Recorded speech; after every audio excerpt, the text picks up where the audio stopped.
Hello, तर आज मम्मीने बनवले चहासोबत खायला गरमागरम ब्रेड पकोडे. चला तर मग बघूयात त्याची रेसिपी. सर्वात आधी गॅसवर एक टोप ठेवून त्यात तेल गरम करून घ्यायचं.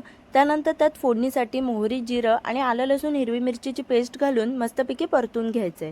त्यानंतर थोडीशी हळद आणि चिमूटभर हिंग घालून पुन्हा नीट मिक्स करून घ्यायचं.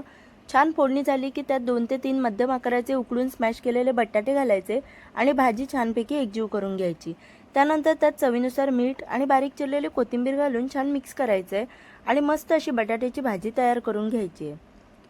त्यानंतर एका वाडग्यात 1 ते 1.5 वाटी बेसन पीठ घ्यायचं आणि त्यात चवीनुसार मीठ आणि थोडीशी हळद घालायची आणि थोडं थोडं पाणी घालून मिक्स करत करत आपल्याला एक छान बॅटर तयार करून घ्यायचं आहे. हवं असल्यास तुम्ही यात थोडासा सोडा घालू शकता, पण नाही घातलं तरी चालेल, आम्ही तर नाही घालत. तर तुम्ही बघू शकता अशा छान कन्सिस्टन्सीमध्ये बॅटर तयार करून घ्यायचं.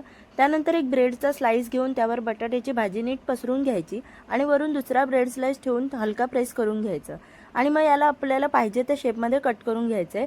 लहान लहान तुकडे फ्राय करायला आणि खायला पण छान वाटतात, म्हणून आम्ही 4 लहान चौकोनी तुकडे केलेत. तुम्ही त्रिकोणी पण करू शकता. त्यानंतर गॅसवर एक कढई ठेवून त्यात पकोडे तळण्यासाठी तेल गरम करून घ्यायचे. तेल तापल्यावर जे आपण ब्रेड पकोडे केले ते बेसनाच्या बॅटरमध्ये घोळून तेलामध्ये सोडून घ्यायचे.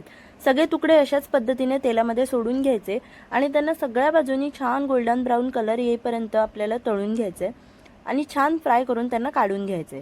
त्यानंतर पकोड्यांसोबत तोंडी लावायला मम्मीने मस्तपैकी हिरव्या मिरच्या पण तळून घेतल्या आणि त्यानंतर तयार आहे आपले गरमागरम ब्रेड पकोडे. तर ही रेसिपी घरी नक्की ट्राय करून पहा. बाहेरचं खाण्यापेक्षा घरीच करून खाल्लेलं खूप चांगलं. आणि बघू शकता मस्त हे कट करून गरमागरम चहासोबत सर्व केलेलं आहे.